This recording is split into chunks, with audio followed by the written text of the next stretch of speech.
ఏకాంతం లేక ఏకరువే పెట్టాయే ఏకంగా సంతోషాలన్నీ సెలవన్నది లేక మనతోనే కొలువయ్యే మొత్తంగా స్వాగతాలు లేని ఒంట్లో ఉండలేక విరహం కనుమరుగయ్యే మనతో వేగలేక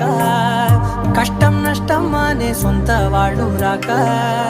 కన్నీరొంటరాయే నిలువ నీడలేక ఎంత అదృష్టం నాదేనంటూ పగబట్టిందే నాపై జగమంతా నచ్చిందమ్మా నచ్చిందమ్మా నచ్చిందమ్మా జన్మ నీలో సగమై బ్రతికే భాగ్యం నాదమ్మా